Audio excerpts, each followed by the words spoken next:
இது என்னோட 2வது வெப் சீரிஸ். ஃபஸ்ட்டு சேரன் சாரோட ஜேர்னி பண்ணேன். இது என்னோட 2வது web series with Revathi ma'am. And ஹாட்ஸ்டாரோட ஃபஸ்ட்டு வெப் சீரிஸ் வந்து. என்ன கேள்வி இருந்தால் கேளுங்க. பேசிட்டீங்களா சார்? ஓகே, நான் கொஞ்சம் நிறைய பேசுவீங்கன்னு நினச்சேன். ஓகே, இது நீங்களே நிறைய கேள்வி வச்சிருக்கேன்ட்டாங்க. அப்போ நான் நிறைய பேசிட்டா டைம் வேஸ்ட் பண்ணுவேன். நிறைய பேர் பேசணும் சார். நீங்கள் பேசலாம் சார். நீங்கள் பேசுறது எவ்வளோ அருமையாக இருக்குன்னா நாங்கள் கேட்டுகிட்டே இருக்கோம். இல்லை, நான் ஒரு நாள் கூட பேசுவேன். பட் அவங்களுக்குலாம் அடுத்தடுத்து வேலை இருக்குது. அதனால் நீங்கள் கேள்வி கேட்டிங்கன்னா நான் பதில் சொல்லுவேன். சரி, ஓகே, டன். நீங்கள் சொன்ன மாதிரி இது உங்களோட செகண்ட் வெப் சீரிஸ். ஆனால் ஹாட்ஸ்டார் கூட ஃபர்ஸ்ட் வெப் சீரிஸ். நீங்கள் படங்கள் பண்ணுறதுக்கும் வெப் சீரிஸ் பண்ணுறதுக்கும் ஒரு ஆக்டராக, ஒரு நடிகராக வந்து என்ன டிஃப்ரென்ஸ் பார்க்குறீங்க? நேற்று இன்டர்வியூவில் கூட என்கிட்ட ஒருத்தர் கேட்டார், நீங்கள் வெப் சீரிஸ் பண்ணுறது சேஃபான ஜோன்னு நினச்சி எல்லோரும் வெப் சீரிஸ் பண்ணுறீங்களா அப்படின்னு சொல்லிட்டு. படம்னா நீங்கள் தேட்டருக்கு போகணும், ஆடியன்ஸை ஃபேஸ் பண்ணணும், கலெக்ஷன் என்ன, மக்கள் வந்து அதை செலிப்ரேட் பண்ணுறாங்களா, ஆர் ஹிட் ஆர் ஃப்ளாப், அந்த மாதிரி ரிஸ்க் வந்து உங்களுக்கு வெப் சீரிஸில் இல்லையே. எல்லோரும் வீட்டில் ஸ்ட்ரீம் ஆகிடும், பார்த்துருவாங்க அப்படின்னு. இல்லைங்க, தேட்டர்லையாவது ரிசல்ட் தெரிஞ்சிடும், கலெக்ஷன் என்ன அன்றைக்கி ஈவினிங்கே ரிசல்ட் தெரிஞ்சிடும். வெப் சீரிஸ் ரிசல்ட் தெரியறதுக்கு ஒரு 3 மாதம் ஆகும்னு நினைக்கிறேன். அது ஸ்ட்ரீமிங் ஆகி எவ்வளோ பேர் பார்க்குறாங்க, அதுலேயும் நிறைய ரிஸ்க் ஃபேக்டர் இருக்குது. ஃபஸ்ட்டு அந்த 20 மினிட்ஸ் ஒரு கணக்கு இருக்குது, ஸ்கிப் பண்ணாமல் நீங்கள் பார்க்கணும். அப்படி இல்லைன்னா அதுவுமே வந்து இன்றைக்கி டிஆர்பி ரேட்டிங்கில் அது ஒரு பெரிய டாஸ்க். ஸோ அந்த 45 மினிட்ஸ் யாரெல்லாம் வந்து எவ்ரி எபிசோட் முடிஞ்ச உடனே நெக்ஸ்ட்டு நீங்கள் பார்க்கணுங்கிற அந்த டெம்டேஷனை அதை ஹோல்ட் பண்ணணும். It's very toughest job. ஏன்னா படம்னா ஒரு கதை, அதுக்கு ஒரு இன்டர்வல் பிளாக்கு, அதுக்கு ஒரு ப்ரீ கிளைமேக்ஸ், ஒரு கிளைமேக்ஸு. பட் இது எவ்ரி எபிசோட் வந்து ஒரு ஓப்பனிங் இருக்கணும், அதுக்கப்புறம் ஒரு இன்ட்ரெஸ்டிங் பார்ட் ஆஃப் ஒரு கிளைமேக்ஸ் மாதிரி முடித்து திரும்ப அந்த கிளைமேக்ஸ்க்கு அடுத்து என்னென்னு திரும்ப அங்கே ஒரு ஓப்பனிங் கொடுக்கணும். இட்ஸ் வெரி டஃபஸ்ட் ஜாப் ஆக்சுவலாக. படம் பண்ணுறதை விட 10 மடங்கு வேலை வெப் சீரிஸில் இருக்குது. ரேவதி மேம் வந்து இந்த வெப் சீரிஸோடு முடிச்சுட்டு நான் ஒழுங்காக ஹிந்திக்கு போகிறேன் அப்படின்ட்டாங்க. முடிச்சுட்டு ஏன் மேம் இனிமேல் வெப் சீரிஸ்லாம் வேணால் நான் படம் பண்ணிக்கிறேங்கிறதுக்கு முடிவு பண்ணிட்டாங்க. So she done a fabulous job. ஏன்னா ஒரு 3 ஹவர்ஸ் படம் வந்து இன்றைக்கி 2.5 மணி நேரம் ஆயிடுச்சு, 2 மணி நேரம் ஆயிடுச்சு. ஆனால் வெப் சீரிஸ் எடுக்கணும்னா நீங்கள் 5 ஹவர்ஸ் 4 ஹவர்ஸ் அந்த மாதிரி எடுக்கணும். எடுத்ததை கரெக்டான பேஸில் எடிட் பண்ணி அதை வைக்கணும், 30 மினிட்ஸாக 40 மினிட்ஸான்னு சொல்லிட்டு. பட் இந்த வெப் சீரிஸ் வந்து தமிழுக்கு கொஞ்சம் புதுசாக இருக்கும் நான் நம்புகிறேன். என்ன காரணம்னா கோர்ட் ட்ராமா பேஸ் பண்ணி தமிழில் வெப் சீரிஸ் வரல. I think this a first web series based on court ட்ராமான்னு நினைக்கிறேன். ஏன்னா நான்லாம் சின்ன வயசில் இருக்கும்போது விதின்னு ஒரு படம், அந்த ஆடியோவே பெரிய ஹிட் ஆக்சுவலாக. எங்கே போனாலும் ரேடியோவில் எல்லா இடத்துலையும் கேட்டிருக்கோம், ஒரு கோர்ட் பேஸ் பண்ணி. அதுக்கப்புறம் கேப்டன் விஜயகாந்த் சார் இந்த மாதிரி கோர்ட்டில் ஏறி அவருக்கான நியாயங்களை அவர் பேசி அப்படி வாங்குறது. பட் இந்த கோர்ட் வந்து அனைத்து குடும்ப பெண்களுக்கான நியாயங்களை பேசக்கூடிய ஒரு விஷயமா இருக்குன்னு நினைக்கிறேன். ஸோ என்ன ப்ரொஃபஷ்னலாக இருக்கக்கூடிய விமெனுடைய ஸ்ட்ரகிள் என்ன அப்படிங்கிறத இந்த குட் ஒய்ஃப் வந்து பேசியிருக்கு. Fantastic sir. உங்களை ட்ரெய்லர்லேயும் டீசர்லேயும் ஒரு கம்பீரமான லாயராக வந்து பார்த்தோம். ஏதாவது ரியல் லைஃப் லாயர்டேருந்து இருக்கிற கேரக்டரிஸ்டிக்கோ இல்லை இன்ஸ்பிரேஷனோ எடுத்து இந்த கேரக்டர் ப்ளே பண்ணுறதுக்கு ஹெல்ப் ஆச்சா?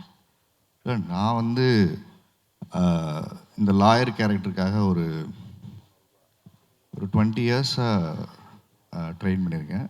இந்த வெப் சீரிஸை ஆரம்பித்தோடனே பல லா ஃபேமுக்கெல்லாம் மேலே ஏறி இறங்கி எப்படி வந்து லாயர் கோட் போட்டு வாதாடுவாங்க, அந்த மாதிரி பல ரிசர்ச் பண்ணேன்னு போய் எல்லாம் சொல்ல விரும்பலை, எதுவுமே பண்ணல. ஏன்னா எங்கள் வீட்டில் ஒரு லாயர் இருந்தார். So my brother is a lawyer. So is name is Uday Shankar. So அவர் எம்ஏபிஎல் முடிச்சுட்டு எவ்ரிடே அவர் கோர்ட் போவார், அவர் கோர்ட் போடுவார். அவர் வீட்டில் பேசுகிறதே பாயிண்ட் டு பாயிண்ட்டாக பேசுவார். ஸோ நிறைய பேர் நான் பிக் பாஸில் இருக்கும்போது பாயிண்ட் டு பாயிண்ட்லாம் எங்கே பிடிச்சின்னு கேட்டிங்கன்னா வீட்டில் அவர் கேள்வி கேட்குறதா ஒன்று கேட்பார். ஸோ அது மாதிரி நிறைய ஃபனி இன்சிடென்ட். எங்கே போயிட்டு வந்தேன்னு கேட்குறது கூட எங்கே போயிட்டு வந்தேன்னு கேட்டால் அதுக்கு மட்டும் பதில் சொல்லு, கதையெல்லாம் சொல்லாதுன்னு. So that way I learn a lot from my brother. So the way the attitude நான் நிறைய இங்கே கேரி பண்ணது இருக்கு இல்லையா, அந்த ஃபார்மாக கொஞ்சம் அவரெல்லாம் கொஞ்சம் அப்படி தான் இருப்பார். கிளைண்ட் வந்துட்டாங்கன்னா அவரோட ஃபேஸ் மாறிடும், உட்காந்து ஃபோக்கஸ்டாக அதை கேட்பார். ஸோ அவர் பெரிய இன்ஸ்பிரேஷன் என்னோடய பிரதர் வந்து.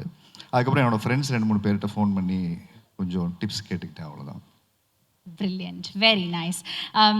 And of course ரேவதி மேமோட டிரெக்ஷனில் வந்து ஒர்க் பண்ண ஒரு தருணம் பயங்கரமாக இருக்கே, இவங்க பயங்கரமாக டிரெக்ட் பண்ணுறாங்களே, அவங்களோட டிரெக்ஷனில் நான் நடிக்கிறேனே அப்படின்னு நான் அமிர்தா மேம் கிட்ட கேள்விதான். ஒரு சரியலான தருணம் இருந்ததா?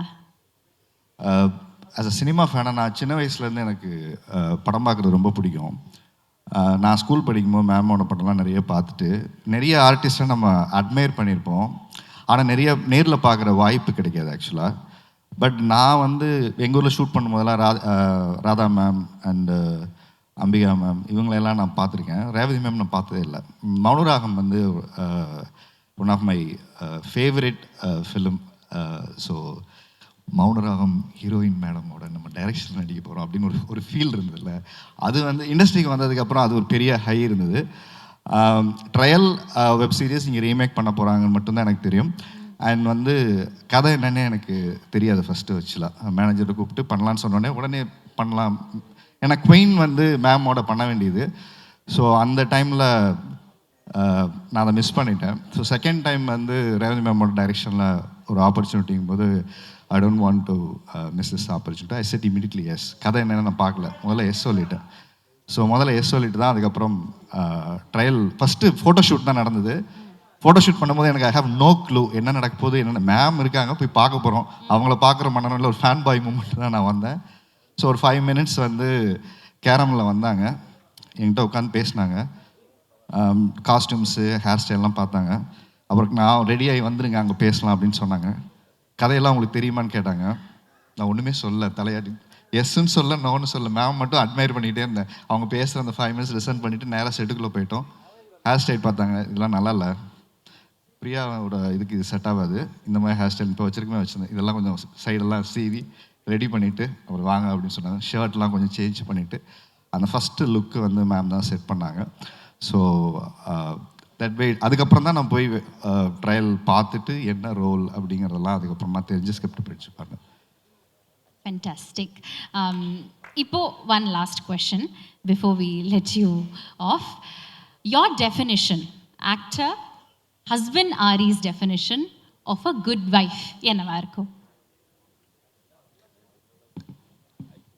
குட் வைஃப் ரொம்ப பொலிட்டிக்கலான வீடு. நான் எல்லா இன்டர்வியூவும் நான் தான் சொல்லிக்கிட்டே இருக்கேன்.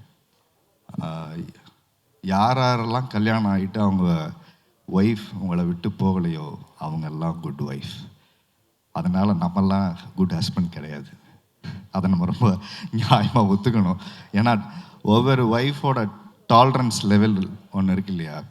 ஸோ நம்ம ஊரில் குட் ஒய்ஃப் அப்படின்னா என்ன சொல்லி வச்சுருக்கோன்னா, ஆண்கள் செய்கிற அத்தனை சேட்டைகளையும் அத்தனை தவறுகளையும் அத்தனை என்ன சொல்கிறது நியாயமில்லாத விஷயங்களையும் பொறுத்து கொண்டு வாழ்கிற அனைத்து பெண்களுமே குட் ஒய்ஃப்னு ஒரு போர்ட்ரேல் இருக்குது. That is not right. So அதை கொஸ்டின் பண்ணுறது தான் இந்த குட் ஒய்ஃபோட டைட்டில். ஸோ எல்லா ஆண்களுமே ஒரு இடத்துல குட் ஒய்ஃபாக தான் ஒய்ஃப் இருக்கணும்னு விரும்புறதுக்கு காரணம், நாம் சுதந்திரமாக நாம் நினச்ச வாழ்க்கையை ஒரு ஆண் வாழணுங்கிற அந்த மேல் சாவனிசமான ஒரு ஆட்டிடியூட் இருக்கு இல்லையா, அதை கொஸ்டின் பண்ணுறது தான் இந்த டைட்டில் அந்த வெப் சீரியஸ்.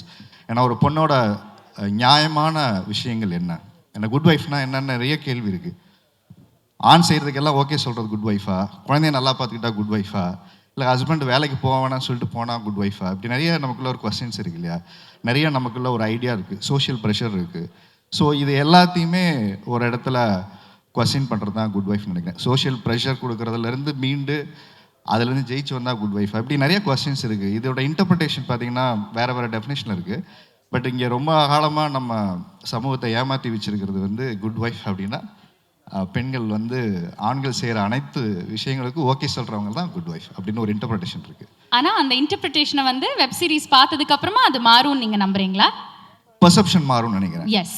நான் தான் இங்கே பெண்களே பார்த்தீங்கன்னா நம்ம ஊரில் குலசாமியை வச்சு கும்பிட்டுட்டு இருப்போம். ஆனால் வீட்டில் அதே குலசாமி சொல்கிறத நமக்கு எதையும் கேட்க மாட்டோம், நம்ம சொல்கிறத அவங்க கேட்கணும்னு நினைப்போம்.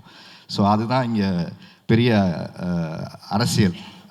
ஸோ வயலன்ஸ் அட் ஹோம் அப்படின்னு சொல்லுவாங்க இல்லையா, ஆண்கள் பெண்கள் மீது தொடுக்கப்படுகிற மிகப்பெரிய வயலன்ஸ் இருக்கு இல்லையா, அதோட ஒரு வேர்ஷன் ஆஃப் இதுதான் மேம் வந்து இதில் காமிச்சிருக்காங்க. இது adaptation, it is not copy கேட்டால் பண்ணல.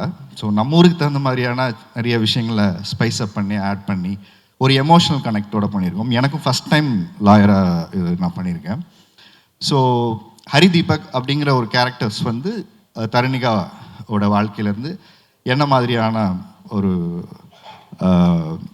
பாயிண்ட் ஆஃப் வியூவில் தருணிகாவை பார்க்குறான். ஸோ தட் வே என்னோட கேரக்டர் அப்படி ட்ராவல் ஆகுது. ஐ don't want to reveal more சஸ்பென்சஸ். Brilliant. It's been pleasure talking with you, sir. ரொம்ப ரொம்ப நன்றி, வாழ்த்துக்கள், and we look forward to seeing the web series tomorrow and enjoying your performance. Thank you all the press. And வழக்கம் போல் எல்லா நல்ல web சீரிஸ்க்கும் நீங்கள் கொடுக்குற சப்போர்ட்டை இந்த வெப் சீரிஸ்க்கு கொடுங்க. So before I just wind up, I thanks to my each and every one of my artist and Manjay and Sivana and Sammath sir. So all the coartist, ஏன்னா கோஆர்டிஸ்ட்டை வந்து ஒரு சப்போர்ட் இல்லைன்னா நம்மளால் கான்ஃபிடெண்ட்டாக பெர்ஃபார்ம் பண்ண முடியாது. And Priya, she is always tall to us. And ரொம்ப கம்ஃபர்டபுளாக இருந்தது எல்லாரோடையும் ஒர்க் பண்ணுறது. எனக்கு ரொம்ப ஹாப்பி மேமோட டைரெக்ஷனில் ஒர்க் பண்ணது. So thank you so much for this opportunity ma'am. ஹிந்தியில் அடுத்த படம் பண்ணுறீங்க, ஏதாவது எங்களுக்கு எழுதுங்க. தேங்க்யூ.